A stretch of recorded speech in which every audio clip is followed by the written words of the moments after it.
Steroidal wings. NSAIDs वो drugs होती हैं जिनमें हमारे पास स्टेरॉयडल विंग नहीं होती, एंटी इंफ्लेमेटरी एक्शन प्रोड्यूस करती हैं। और उसके बाद हम मैकेनिज्म ऑफ एक्शन हमने देखा था कि हमारे पास एनसेड्स जो हैं वो उनको कैटेगराइज किया जाता है दो क्लासेस में। नॉन सिलेक्टिव एनसेड्स होती हैं जो कि CO X1 और CO X2 दोनों को ब्लॉक कर रही होती हैं, जबकि जो दूसरी हमारे पास क्लास थी उसमें जो है वो ड्रग्स आ जाती हैं जो सिर्फ सिलेक्टिवली CO H2 को इनहिबिट कर रही होती हैं। फिर उसके बाद हम लोग इसके साइड इफेक्ट्स देख रहे थे कि हमारे पास जो वो एनसेड्स जो कि नॉन सिलेक्टिव होती हैं उनके उन उनका जो साइड इफेक्ट था वो क्या था, स्टमक ब्लीडिंग और अल्सर। ठीक है, तो वो क्यों था? क्योंकि हमारे पास जो नॉन सिलेक्टिव एनसेड्स होती हैं वो साइक्लोऑक्सीजिनेस एंजाइम 1 और साइक्लोऑक्सीजिनेस 2 दोनों को ब्लॉक कर रही होती हैं। अब हमारे पास जो साइक्लोऑक्सीजिनेस एंजाइम 1 था वो क्या कर रहा था, वो हमारे पास जो हमारा GI ट्रैक्ट है उसको प्रोटेक्ट कर रहा होता है। लेकिन जब वही ब्लॉक हो जाता है तो उसकी वजह से क्या हो रहा होता है, उसकी वजह से हमारा जो GI ट्रैक्ट है वो उसमें जो है वो डिस्टरबेंस आने लग जाती है, क्योंकि जो प्रोटेक्टिव एंजाइम है वो ब्लॉक हो चुका है। फिर उसके बाद जो है वो हमारे पास दूसरा जो साइड इफेक्ट था वो था कि हमारे पास जो है वो हार्ट जो है वो हार्ट रेस खा रहे होते हैं ड्यू टू नॉन सेलेक्टिव एनसीड्स। तो अब ऐसा क्यों होता है? ऐसा इसलिए होता है कि हमारे पास जो है वो एनसीड्स, आपको पता है, पीजीज की प्रोडक्शन को ब्लॉक कर रहे हैं बाय ब्लॉकिंग साइक्लोऑक्सीजिनेस एंजाइम। तो अब इस दौरान क्या होगा, जब हमारे पास पीजीज की प्रोडक्शन जो है वो रुक जाएगी। बेसिकली जो हमारे पास पीजीज होती हैं, फिर जब हमारे पास पीजीज बन रहे होते हैं, पीजीज की सिंथेसिस हो रही होती है, जब साइक्लोऑक्सीजिनेस एंजाइम ब्लॉक नहीं हो रहा होता, नॉर्मल प्रोसेस या नॉर्मल मैकेनिज्म हो रहा होता है, तो पीजीज के बाद हमारे पास PGI2, ठीक है, जो कि हमारे पास पीजीज की टाइप होती है। पीजीज की बहुत सी टाइप्स होती हैं, तो उसमें हमारे पास एक PGI2 होती है, ठीक है, जिसकी प्रोडक्शन होती है। और जो क्या कर रहा होता है, जो प्लेटलेट एग्रीगेशन है उसको प्रिवेंट कर रहा होता है और वेजो डायलेशन कर रहा होता है। ठीक है, यानी हमारी वेसल्स को डायलेशन जो है, हमारी वेसल्स की डायलेशन हो रही होती है। लेकिन अब क्या हुआ कि हमारे पास जो है वो एनसेड्स ने जो साइक्लोऑक्सीजिनेस एंजाइम है, साइक्लोऑक्सीजिनेस एंजाइम 1, उसको ब्लॉक कर दिया। अब उसकी ब्लॉक की वजह से हमारे पास क्या हो गया, जो पीजीज हैं वो ब्लॉक हो गई। अब जब पीजीज ब्लॉक हो गई तो उसकी वजह से हमारे पास वेजोडाइलेशन नहीं हो रही, और हमारे पास जब पीजीज ब्लॉक हुई या पीजीज का लेवल डिक्रीज हुआ तो हमारे पास एक और जो है वो थ्रोम्बिक्सेन A2 जो है उसका एक्शन जो है वो डोमिनेंट हो जाता है। जब उसका एक्शन डोमिनेंट होता है तो उसकी वजह से क्या हो जाता है, हमारा जो प्लेटलेट एग्रीगेशन है वो इंक्रीज होता है, जिसकी वजह से हार्ट अटैक या हमारे पास स्ट्रोक वगैरह की कंडीशन हो सकती है। यानी बेसिकली एनसेड जो है वो क्या कर रही हैं, जो साइक्लोऑक्सीजिनेस एंजाइम है उसको ब्लॉक करेंगे। जब उसको ब्लॉक करेंगे तो पीजीज का लेवल डिक्रीज हो जाएगा। जब पीजीज का लेवल डिक्रीज होगा तो उसकी वजह से क्या होगा, हमारे पास थ्रोम्बिक्सेन जो है वो डोमिनेंट हो जाएगा। जब थ्रोम्बोक्सेन जो है वो डोमिनेंट होगा तो उसकी वजह से जो प्लेटलेट एग्रीगेशन है वो इंक्रीज होगी। यानी पीजीज तो वैसे डायलेशन करवा रही थी ना, लेकिन अब ये जो है वो क्या करवा देगा, थ्रोम्बोक्सेन वो प्लेटलेट जो है उसको एग्रीगेशन करवाएगा, प्लेटलेट एग्रीगेशन करवाएगा, जिसकी वजह से क्या होगा, हमारे पास हार्ट अटैक या स्ट्रोक की कंडीशन आ सकती है। उसके बाद थर्ड जो थी हमारे पास, थर्ड जो थी वो हमारे पास क्या थी, किडनी प्रॉब्लम्स। अब किडनी प्रॉब्लम्स में क्या इन्वॉल्वमेंट है?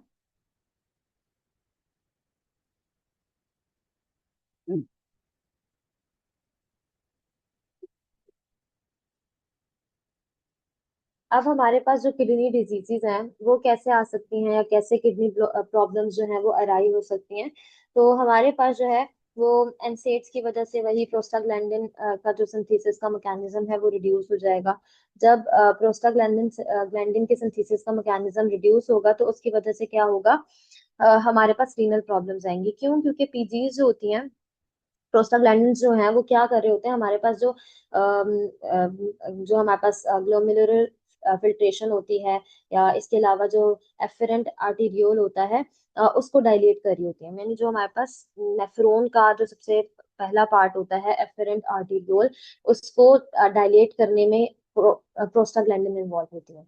अब क्या होता है, जब हमारे पास पीजीज का मैकेनिज्म, यानी हमारे पास एनसेड्स क्या करेंगी, कार्बो ऑक्सीजनेस साइक्लोऑक्सीजनेस एंजाइम, सॉरी, उसको क्या कर देंगी, ब्लॉक कर देंगी। तो जब उसको ब्लॉक करेंगी तो उसकी वजह से पीजीज की सिंथेसिस रुक जाएगी, और फिर हमारे पास क्या होगा, एफरेंट जो है वो डायलेट नहीं हो सकेगा, जिसकी वजह से अ, हमारे पास जो फ्लूइड रिटेंशन है वो होगी। नेक्स्ट है हमारे पास ब्रीथिंग ट्रबल्स। अब ब्रीथिंग ट्रबल्स यानी हमारी जो एसोसिएशन है, जैसे एलर्जिक रिएक्शन जिसमें अस्थमा वगैरह आ जाते हैं या शॉर्टनेस ऑफ ब्रेथ वगैरह आ जाती है, तो ये क्यों हो रहा है? ये इसलिए हो रहा है कि जब हमारे पास कार्बो साइक्लोऑक्सीजिनेज एंजाइम ब्लॉक हो जाएगा, तो जो ज्यादा हमारे पास इराकिडोनिक एसिड है। अब हमारे पास इराकिडोनिक एसिड के मल्टीपल पाथवेज होते हैं। एक तो हमारे पास ये साइक्लोऑक्सीजिनेज एंजाइम वाला आ जाएगा, जिसमें जो इराकिडोनिक एसिड होता है वो किस में कन्वर्ट हो रहा होता है, वो कन्वर्ट हो रहा होता है पीजीज में, प्रोस्टाग्लैंडिन्स में। लेकिन इसके अलावा दूसरा हमारे पास जो है वो ल्यूकोट्राइन्स वाला जो है वो वाला पाथवे भी होता है, जिसमें हमारे पास इराकिडोनिक एसिड किसमें कन्वर्ट हो रहा होता है, ल्यूकोट्राइन्स में जो है वो कन्वर्ट हो रहा होता है।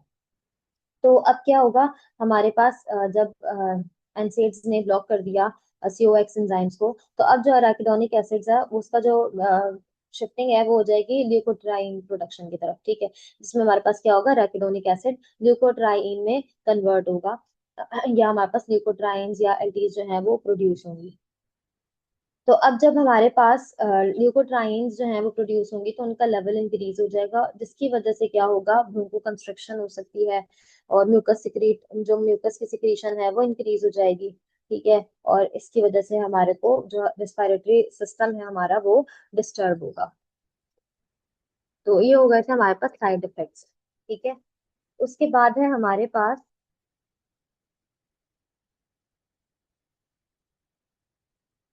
एसिटामिनोफेन, पैरासिटामोल, ठीक है। अभी तक हमने क्या डिस्कस किया, हमने डिस्कस किया नॉन ओपियोइड्स में हमारे पास एक तो एनसेड्स आ रही होती हैं, मतलब वो ड्रग्स जो कि एंटी इंफ्लामेटरी होती हैं और जिसमें स्टेरॉयडल स्टेरॉयडल रिंग नहीं होती है, वो पढ़ लिया, उसकी जो क्लासिफिकेशन है वो पढ़ ली, मैकेनिज्म ऑफ एक्शन देख लिया, और इसके अलावा हमने क्या देख लिया, उसके फार्माकोलॉजिकल एक्शंस और साइड इफेक्ट्स।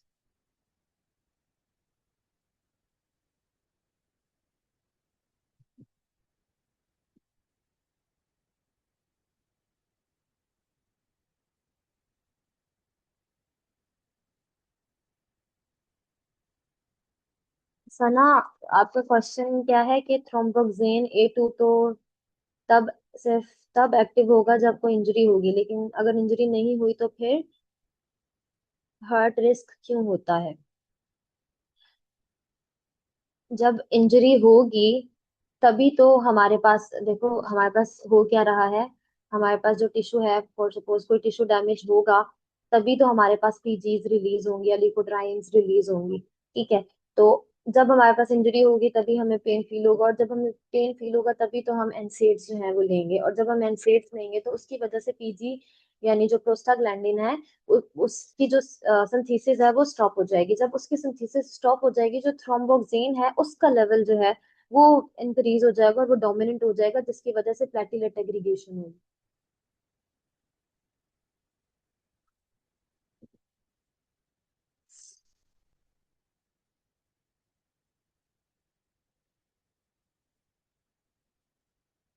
ठीक हो गया।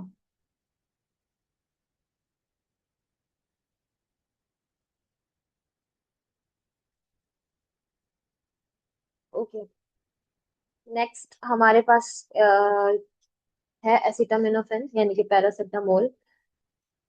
अब हमारे पास जो पैरासिटामोल है, ये जो है वो या एसिटामिनोफेन जो है, ये हमारे पास ब्रेन और स्पाइनल कॉर्ड में बेसिकली काम कर रहा होता है।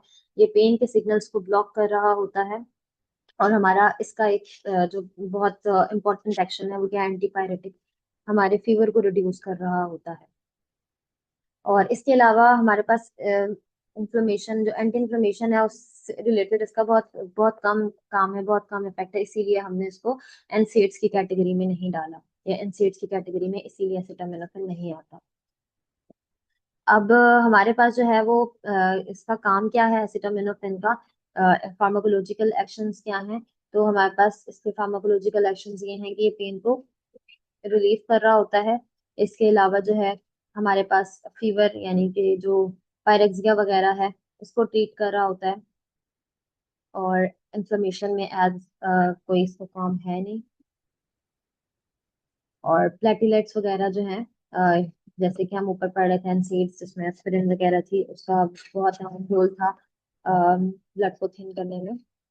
तो इसका जो है वो प्लेटिलेट्स पे कोई इफेक्ट नहीं है। अब हम साइड इफेक्ट्स को डिस्कस कर लेते हैं।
अस्सलाम वालेकुम एवरीवन। तो देखें, मूव आगे जो है थोड़ा सा रह गया है। आगे बढ़ने से पहले I have some questions for you all. जितना भी कल डिस्कस किया गया था और जो भी अभी तक डिस्कस किया गया है उससे रिलेटेड कुछ बहुत आसान से क्वेश्चंस हैं जो कि मैं अभी पूछ रही हूँ, और आप लोगों ने चैट बॉक्स में उसका आंसर करना है वन बाय वन, ठीक है?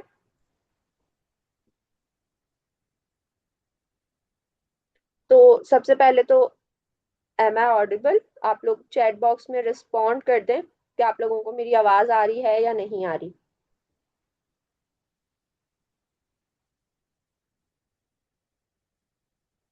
ओके, आ रही है। तो हम सबसे पहले तो बिल्कुल बेसिक से स्टार्ट करते हैं, जो कि हमारा टॉपिक है एनाल्जेसिक्स। तो सबसे पहले आप लोग मुझे ये बताएं कि व्हाट इज एनाल्जेसिक्स, लाइक उसकी क्लिनिकल डेफिनेशन क्या है, what is analgesics?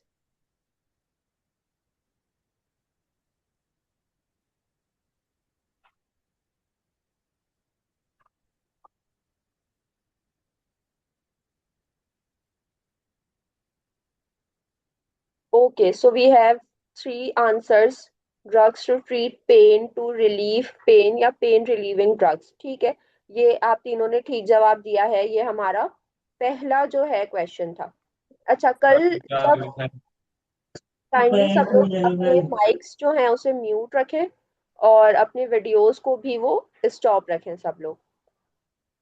Analgesics are drugs used to relieve pain without causing loss of consciousness, ठीक है। reduce pain without having effect on CNS। अच्छा। अच्छा, अब हमारा नेक्स्ट क्वेश्चन जो है वो ये है कि कल हमने पढ़ा था हाउ पेन सिग्नल्स ट्रेवल, यानी कि जब पेन होता है तो हमारी बॉडी में कुछ ऐसे, हमने कल पढ़े थे कि कुछ ऐसे एंडोजीनियस पेन रिलीवर्स होते हैं जो कि खुद ब खुद एनाल्जेसिक का काम करना स्टार्ट हो जाते हैं। बट वो पेन सिग्नल्स ट्रेवल कैसे करते हैं, उसके 4 स्टेप्स थे, तो वो 4 स्टेप्स किसे याद है?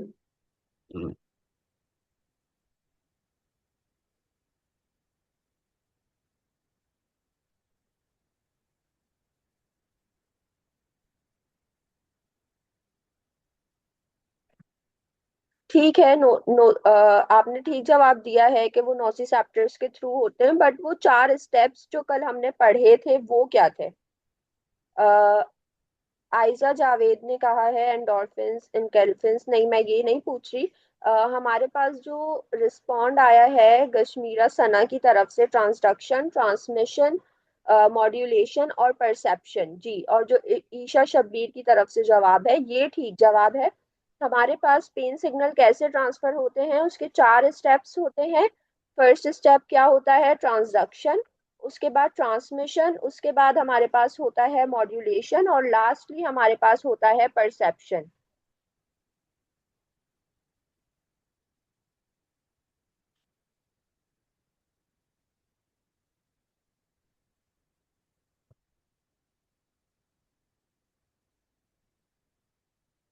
स्टूडेंट्स, मेरी आवाज आ रही है?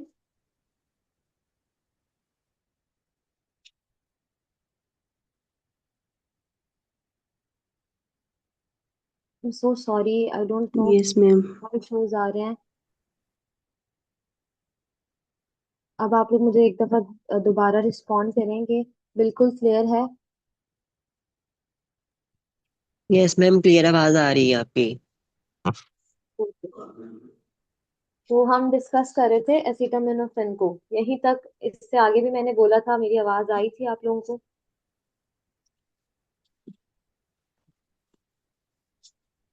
यहाँ के एड्रेस या नहीं किस देश को बदले। अच्छा, चलें फिर, मुझे रिस्पॉन्ड कर दिएगा। ओके। तो हमारे पास जो एसिटामिनोफेन है वो बेसिकली कहाँ पे काम कर रही है? ब्रेन और स्पाइनल कॉर्ड पे काम कर रही है, ठीक है। और इसका काम क्या है? ये पेन सिग्नल्स को ब्लॉक कर रही है, और इस तरीके से हमारा जो पेन है वो रिड्यूस होगा और फीवर रिड्यूस होगा, ठीक है। और ये कैसे रिड्यूस कर रही है? जो हमारे पास प्रोस्टाग्लैंडिन का जो लेवल है उसको जो प्रोस्टाग्लैंडिन है उसकी सिंथेसिस को ब्लॉक कर रही है। कैसे ब्लॉक कर रही है?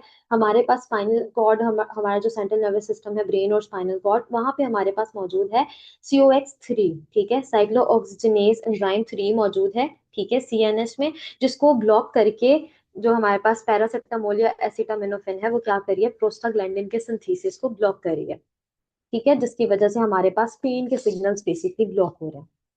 तो ये हमारे पास है इसका मैकेनिज्म। फिर उसके बाद है हमारे पास के इसके जो एक्शंस हैं वो क्या हैं? तो एक्शंस की बात कर ली जाए तो ये हमारे पास पेन रिलीविंग है, पेन को रिलीव करती है, फीवर को रिलीव करती है, और इसके अलावा जो इन्फ्लेमेशन है उसमें इसका कोई रोल नहीं है। अब कोई मुझे बताएगा कि इसका इन्फ्लेमेशन में रोल क्यों नहीं है, यानी इन्फ्लेमेशन को रिड्यूस क्यों नहीं करती?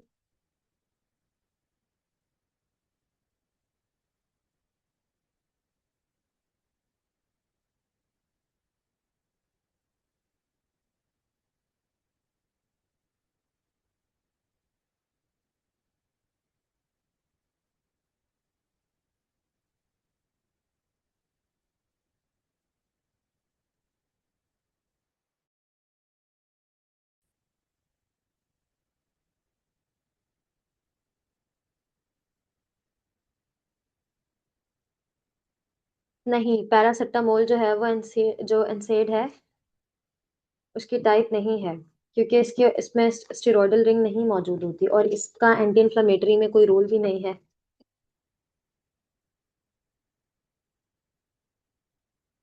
अच्छा, मुझे बताएं कि जो हमारे पास इन्फ्लेमेशन में जो एंजाइम एक्टिव था वो कौन सा साइक्लोऑक्सीजनेस एंजाइम था?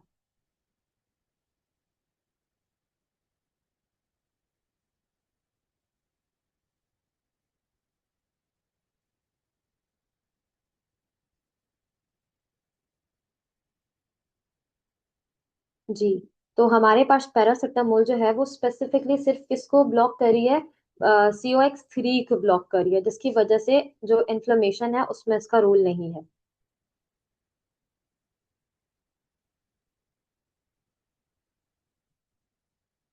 ठीक है। अच्छा जी, अब हम इसके साइड इफेक्ट्स को डिस्कस कर लेते हैं। साइड इफेक्ट्स क्या हैं भाई? लिवर डैमेज होगा। अब लिवर डैमेज क्यों होगा? क्यों लिवर डैमेज हो सकता है? कोई रीजन? हम अक्सर सुनते हैं कि ज्यादा नहीं लेनी चाहिए पैरासिटामोल, क्योंकि जो लीवर है उसकी फंक्शनिंग जो है वो डैमेज होती है। तो किसी को उसका स्पेसिफिक रीजन पता है?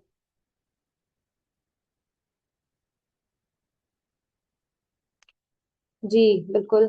हमारे पास जो लिवर है उसमें इसका मेटाबॉलिज्म होगा, और अगर ओवरडोज में हम ये ड्रग ले रहे हैं तो इसकी वजह से क्या होगा कि टॉक्सिक मेटाबोलाइट्स जो हैं वो इकट्ठे हो जाएंगे, एक्यूमुलेट हो जाएंगे लिवर में। ठीक है, और इस तरह एक्सक्रीशन में भी प्रॉब्लम होती है। तो इसकी वजह से क्या होगा? हमारे पास जो लिवर है वो डैमेज हो सकता है। ठीक है। किडनी भी डैमेज हो सकती है विद लॉन्ग टर्म यूज। क्यों? क्योंकि हमारे पास लिवर में इतने टॉक्सिक मेटाबोलाइट्स बन गए हैं। अब जब वो एक्सक्रीट होंगे तो अपनी एक्सक्रीशन के साथ जो है वो किडनी में प्रॉब्लम्स करेंगे।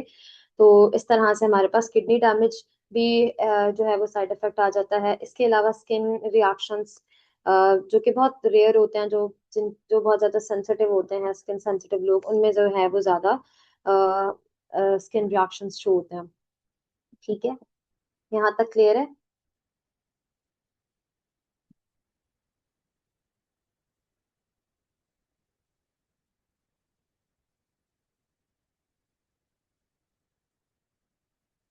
ओके, तो बहुत ज्यादा हमारी आज के सेशन में इश्यूज हुए हैं।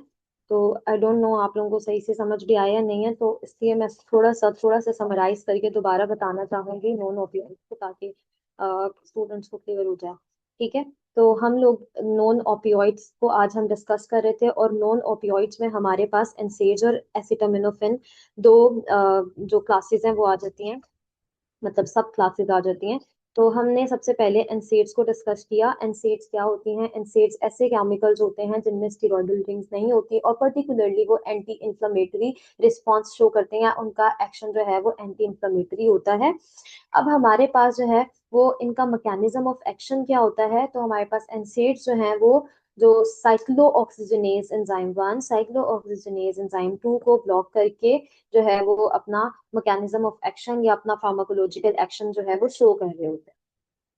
फिर हमने क्लासिफिकेशन पढ़ी थी कि इन्हीं दोनों एंजाइम्स की ब्लॉक करने की एबिलिटी की बेसिस पे हम जो है वो एनसेड्स को क्लासिफाई करते हैं फर्दर दो क्लासेस में, जिसमें हमारे पास नॉन सिलेक्टिव एनसेड्स और सिलेक्टिव एनसेड्स आ गए थे। अब जो नॉन सिलेक्टिव एनसेड्स होंगे वो हमारे पास साइक्लोऑक्सीजनेज 1 साइक्लोऑक्सीजनेज 2 दोनों एंजाइम्स को ब्लॉक करेंगे। और हमारे पास इसके एग्जांपल्स में कौन कौन आ गया था? ibuprofen, नेप्रोक्सन, डिक्लोफेनेक, एस्पिरिन और इंडोमेथासन। फिर उसके बाद जो दूसरी हमारे पास सब क्लास थी एनसेड की, वो क्या थी? Selective cyclooxygenase 2 inhibitors. अब ये जो है, ये इनमें वो एनसेड्स आ जाते हैं जो किसको ब्लॉक कर रहे हैं? जो साइक्लोऑक्सीजनेज 2 को ब्लॉक कर रहे हैं। ठीक है। और ये वाला जो एंजाइम है ये हमारे पास एक्टिव होता है इन्फ्लेमेशन में। और ये हमारे पास जो ड्रग्स होते हैं एनसेड्स, इनमें हमारे पास सेलिसोक्सिब की फैमिली आ जाती है। सेलिसोक्सिब, इटोरीसोक्सिब और पेरिसोक्सिब। अब हमने जो है वो डिस्कस किया था। सबसे पहले तो मुझे ये बता दें कि इन्फ्लेमेशन क्या होती है। इन्फ्लेमेशन को हम बता रहे होते हैं किस मतलब रेडनेस के जरिए हमें पता चलती है, स्वेलिंग के जरिए से पता चल रही होती है कि भाई जब कोई एरिया या कोई टिश्यू डैमेज हो जाता है तो वहां पे इन्फ्लेमेशन होती है। तो हमारे को कैसे पता चलेगा कि ये एरिया इन्फ्लेम्ड है? ये बताइएगा।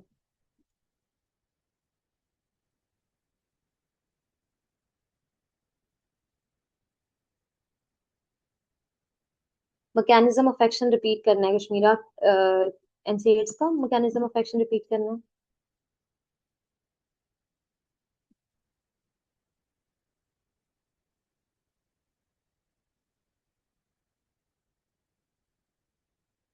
ठीक है, मैं पैरासिटामोल पे आती हूँ।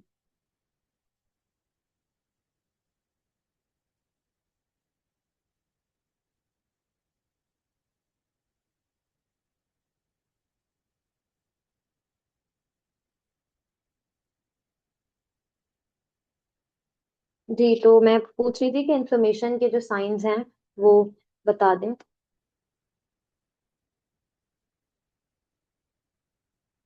ठीक है आमना। अच्छा जी, तो हमारे पास इन्फ्लेमेशन के कुछ साइंस होते हैं, जैसे वो एरिया जो इन्फ्लेम्ड होता है वो वहाँ पे रेडनेस होती है, स्वेलिंग हो रही होती है, पेन बहुत हो रहा होता है, ठीक है। और इसके अलावा जो है वो जो है वो लॉस ऑफ फंक्शन हो जाता है, ठीक है। तो ये हमारे पास क्या है, इन्फ्लेमेशन के साइन एंड सिम्टम्स, जिसमें हमारे पास रेडनेस को रूबोर, और हीट को कैलर, स्वेलिंग को ट्यूमर, पेन को डोलर, और जो हमारे पास लॉस ऑफ फंक्शन है उसको फंक्टियोलाइजा भी कहते हैं। ये हमारे पास 5 साइंस हैं जिनके जरिए से हम इन्फ्लेमेशन को बता रहे थे। तो हमारे पास जो सिलेक्टिव साइक्लोऑक्सीजनेज 2 इनहिबिटर्स होते हैं वो क्या कर रहे होते हैं, वो हमारे पास जो एनसेड्स, वो एनसेड्स जो साइक्लोऑक्सीजनेज 2 को इनहिबिट कर रहे होते हैं वो हमारे पास कहलाते हैं सिलेक्टिव एनसेड्स। फिर उसके बाद जो है वो हमने इसके फार्माकोलॉजिकल एक्शंस देखे थे कि पेन को रिलीव कर रहा होता है, यानी एनाल्जेसिक इफेक्ट होता है। इसके अलावा जो है वो इन्फ्लेमेशन को रिड्यूस कर रहा होता है, और फीवर एंटीपायरेटिक इफेक्ट भी होता है, और ब्लड थिनिंग इफेक्ट भी होता है। अब ब्लड थिनिंग इफेक्ट हमारे पास किसका होगा, ये मुझे बताएं, सिलेक्टिव एनसेड्स का या नॉन सिलेक्टिव एनसेड्स का?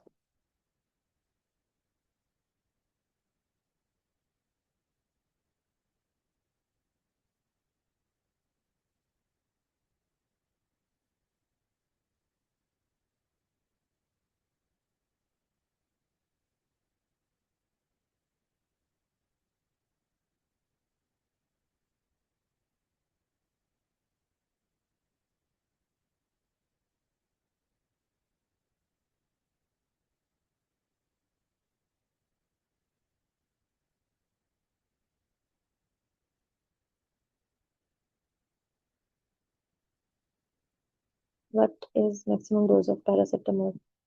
मैक्सिमम डोज जो है वो हमारे पास पैरासिटामोल की क्या होती है, तो हमारे पास वो 24 आवर्स में 4 ग्राम्स होती है। Non selective NSAIDs, all right. तो हमारे पास जो है वो नॉन सिलेक्टिव एनसेड्स जो हैं वो, उनका फार्माकोलॉजिकल एक्शन होता है ब्लड थिनिंग इफेक्ट, ठीक है। क्यों? क्योंकि वो हमारे पास साइक्लोऑक्सीजनेज एंजाइम 1 को ब्लॉक कर रहे होते हैं, और जो साइक्लोऑक्सीजनेज एंजाइम 1 है वही इन्वॉल्व होता है हमारे पास प्लेटलेट्स के मैकेनिज्म से। अब उसके बाद फिर हमने साइड इफेक्ट्स को डिटेल में डिस्कस किया था, लेकिन due to technical issues, I don't know मेरी आवाज़ आप लोगों तक ठीक से पहुंची थी या नहीं, तो हमने जो है वो स्टमक ब्लीडिंग, अल्सर्स, ये डिस्कस किया था। ये हमारे पास जीआई ट्रैक में जो डिस्टरबेंस है वो क्यों होगी, क्योंकि हमारे पास साइक्लोऑक्सीजनेज एंजाइम 1 जो है वो जीआईटी में मौजूद होता है, तो जब वो ब्लॉक हो जाएगा तो इसलिए जो है स्टमक रिलेटेड इश्यूज आएंगे। फिर हार्ट रिस्क वगैरह को हमने डिस्कस किया था कि हार्ट रिस्क क्यों होते हैं, वो इसीलिए होते हैं क्योंकि जो सीओएक्स होते हैं, यानी जो साइक्लोऑक्सीजनेज एंजाइम्स होते हैं, वो क्या कर रहे होते हैं, वो पीजीज के सिंथेसिस को ब्लॉक करते हैं। जब वो पीजीज के सिंथेसिस को ब्लॉक करेंगे तो उसकी वजह से क्या होगा, पीजीज के सिंथेसिस को ब्लॉक करने की वजह से हमारे पास जो थ्रोम्बिक्सिन है उसका एक्शन या वो जो है वो डोमिनेंसी शो करेगा, जिसकी वजह से हमारे पास जो वेजल्स हैं वो कंस्ट्रक्ट होंगे और हार्ट रेस्ट वगैरह हो सकता है। किडनी प्रॉब्लम्स क्या थी, पीजीज जो है वो हमारे पास एफरेंट को डायलेट कर रहा था, लेकिन जब वही उसकी सिंथेसिस ही रुक जाएगी तो हमारे पास किडनी प्रॉब्लम्स आ सकते हैं, फ्लूइड रिटेंशन हो सकती है। उसके बाद ब्रीथिंग ट्रबल्स आ रही थी, क्यों?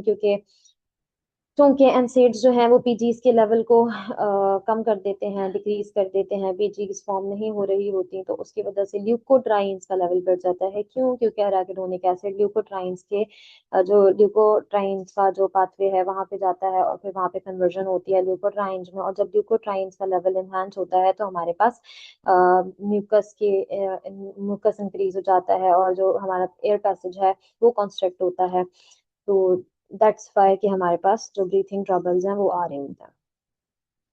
ठीक है। फिर उसके बाद हम डिस्कस कर रहे थे एसिटामिनोफेन।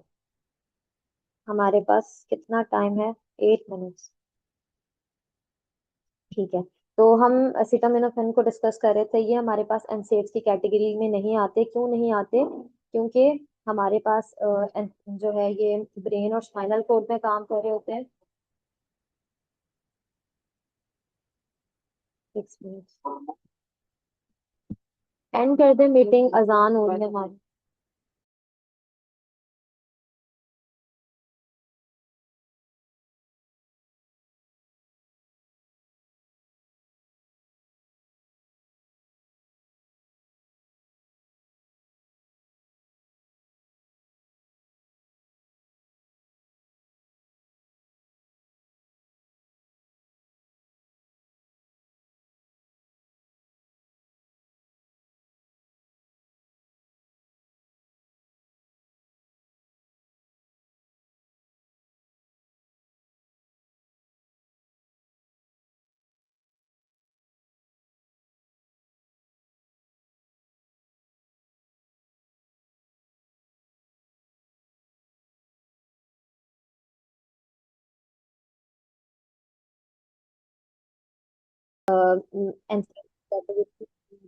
एसिटामिनोफेन यानी कि पैरासीटामोल एनसेड्स की कैटेगरी में नहीं आते, क्योंकि इनके पास एक तो स्टेरॉयडल रिंग इनके स्ट्रक्चर में नहीं होते। ये जो ड्रग्स हैं इनके स्ट्रक्चर में स्टेरॉयडल रिंग मौजूद नहीं होती। दूसरा, ये हमारे पास COX2 को ब्लॉक नहीं करते, इसलिए एंटी इंफ्लेमेटरी एक्शन शो नहीं करते, इसलिए एनसेड्स में नहीं आते। तो फिर ये करते क्या है? इनका मैकेनिज्म ऑफ एक्शन क्या है? कैसे ये हमारे पेन के सिग्नल्स को रिड्यूस कर रहे हैं? ये कैसे इतना बड़ा एंटीपायरेटिक इफेक्ट शो कर रहे हैं?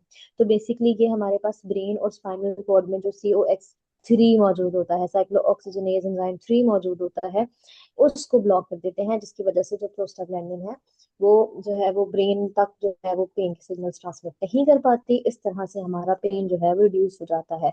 और इसके अलावा एसिटामिनोफेन का जो है वो एक्शन होता है हमारे पास कहाँ पर?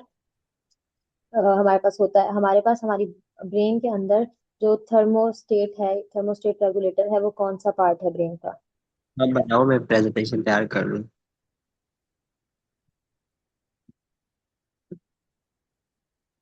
नहीं, अगेन नहीं मार्क करनी अटेंडेंस। हाइपोथैलेमस, ठीक है। तो वहां पे एक्ट करके हमारे पास जो फीवर है उसको रिड्यूस करता है पैरासीटामोल या एसिटामिनोफेन।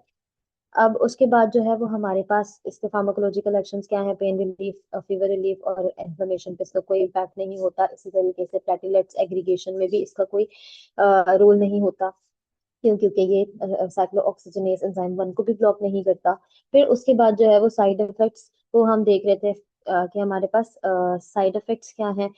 तो साइड इफेक्ट्स ये हैं कि हमारे पास जो है वो लिवर में पैरासीटामोल का मेटाबॉलिज्म होता है। तो जब लिवर के अंदर पैरासीटामोल का मेटाबॉलिज्म हो रहा है, तो अगर हम ओवरडोज ले रहे हैं या कोई रोज पैरासीटामोल लिए जा रहा है, तो फिर क्या होगा? और डोज से ज्यादा, मतलब हमारे पास जो एक दिन की डोज होती है वो 4 ग्राम होती है। तो अगर ओवरडोज हो रहा है पैरासीटामोल का, तो हमारे पास लिवर में उसका मेटाबॉलिज्म होगा, और जब मेटाबॉलिज्म होता है तो बहुत से हमारे पास टॉक्सिक मेटाबोलाइट्स बनते हैं, जिसकी वजह से हमारे पास लिवर जो है वो डैमेज होगा, क्योंकि बहुत ज्यादा टॉक्सिक मेटाबोलाइट्स एक्यूमुलेट हो जाएंगे। इसी तरीके से फिर वो जो टॉक्सिक मेटाबोलाइट्स है वो कहाँ से एक्सक्रीट होंगे? किडनी से एक्सक्रीट होंगे। तो इस तरह से जो हमारे पास किडनी डैमेज है वो भी होगा। इसके अलावा जो है वो हमारे पास अब हम डिस्कस करेंगे इसको, एडजुवेंट ड्रग्स को। अब हमारे पास जो एडजुवेंट ड्रग्स होते हैं ये वो मेडिकेशंस होती हैं जो कि क्या कर रही होती हैं, जो हम दे रहे होते हैं ओपियोइड्स और नॉन ओपियोइड्स के साथ, जो हमारी थेरेपी को, पेन ट्रीटमेंट थेरेपी को सपोर्ट कर रही होती हैं। ठीक है। अब ये वो मेडिसिन होती हैं, ये वो मेडिकेशंस होती हैं जो हम दूसरी डिजीजेस को जो है वो ट्रीट करने के लिए दे रहे होते हैं। ठीक है। इसमें जैसे हमारे पास एंटी डिप्रेसेंट्स आ जाएंगी और एंटी कन्वल्सेंट्स आ जाएंगी, कॉर्टिकोस्टेरॉइड्स, मसल रिलैक्सेंट्स। ठीक है। तो ये हैं तो बेसिकली दूसरी डिजीजेस के लिए, लेकिन इनका इम्पैक्ट है या कुछ ना कुछ रोल है पेन को ट्रीट करने में, या फिर हमारी जो पेन को ट्रीट कर रही है एनाल्जेसिक्स उसको सपोर्ट करने में। ठीक। अब इसमें हमारे पास सबसे पहले आ जाएगा एंटी कन्वल्सेंट्स। अब जो एंटी कन्वल्सेंट्स है जिसमें हमारे पास गाबापेंटिन, प्रीगैबलिन्स आ रही हैं, जो कि क्या करेंगे? हमारी जो नर्व्स हैं नर्व्स को काम करेंगी, ठीक है, और नर्व के पेन को रिड्यूस करेंगी। जैसे डायबिटिक नर्व पेन है या हमारे पास जो सीजर्स वगैरह हैं, उनके बाद जो पेन हो रहा होता है तो उसको ट्रीट कौन कर रहा होता है, हमारे पास गैबापेंटिन और प्रीगाबालिन वगैरह इसका हम दे रहे होते हैं।